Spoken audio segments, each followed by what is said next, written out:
Dusty the Dust Monster.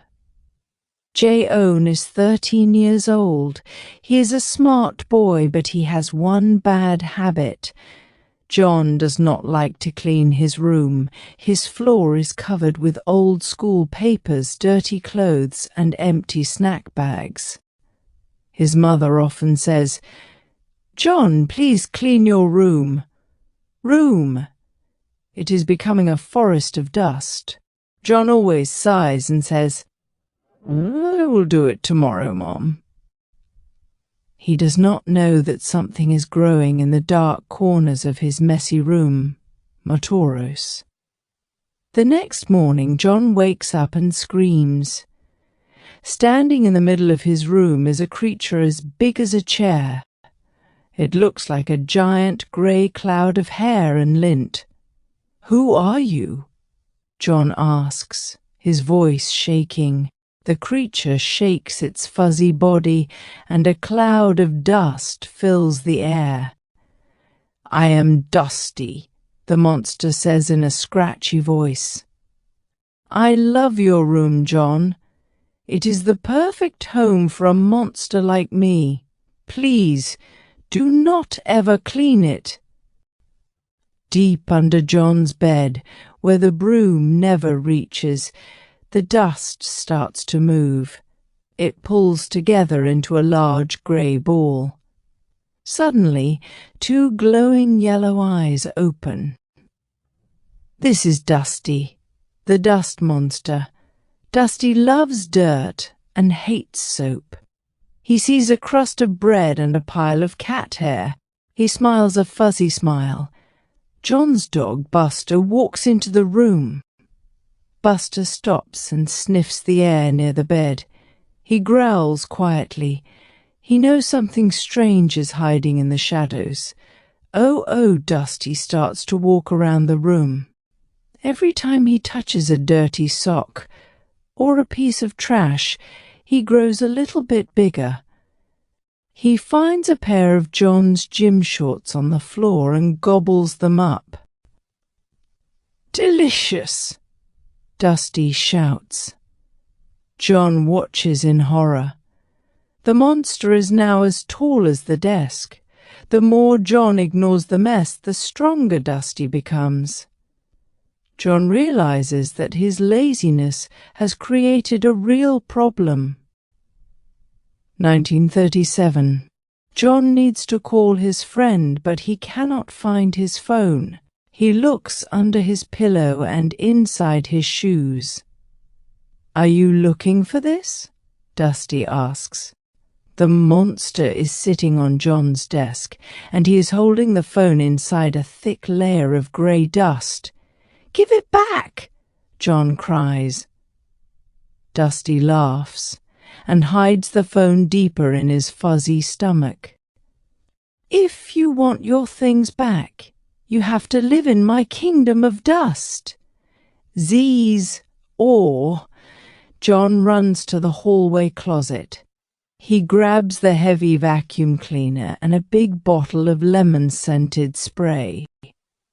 He puts on a pair of yellow rubber gloves. Buster follows him, wagging his tail. "It is time to fight, Buster," John says bravely. He feels determined.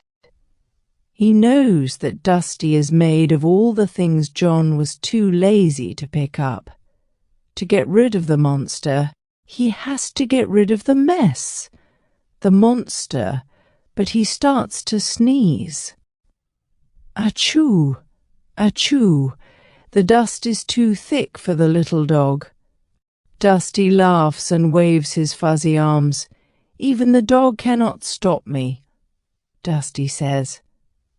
John feels very bad for Buster. He realizes that the mess is not just bad for him, it is bad for his best friend too. He decides he must act now. The monster, but he starts to sneeze. Achoo! Achoo! The dust is too thick for the little dog. Dusty laughs and waves his fuzzy arms. "Even the dog cannot stop me," Dusty says. John feels very bad for Buster. He realizes that the mess is not just bad for him, it is bad for his best friend too. He decides he must act now. John runs to the hallway closet. He grabs the heavy vacuum cleaner and a big bottle of lemon-scented spray. He puts on a pair of yellow rubber gloves. Buster follows him, wagging his tail. "It is time to fight, Buster," John says bravely. He feels determined. He knows that Dusty is made of all the things John was too lazy to pick up. To get rid of the monster, he has to get rid of the mess. John pushes the vacuum cleaner into his room and turns it on. VRR! The loud noise scares Dusty. John moves the vacuum across the floor, sucking up the dust bunnies and the lint. "No! Stop it!" Dusty screams. As the floor becomes clean, Dusty starts to shrink. He loses his height and his strength. John sprays the lemon cleaner, and the fresh smell makes the monster cough and shiver. M000. John works for an hour. He puts all the clothes in the laundry basket and throws the trash away. He wipes the desk and cleans under the bed. Finally, the room is bright and smells like lemons. John looks down at the floor. Dusty is now just a tiny, harmless ball of fuzz the size of a marble. John picks up the tiny monster and opens the window. "Go find a forest, Dusty. You cannot live here anymore." He tosses the fuzz into the wind.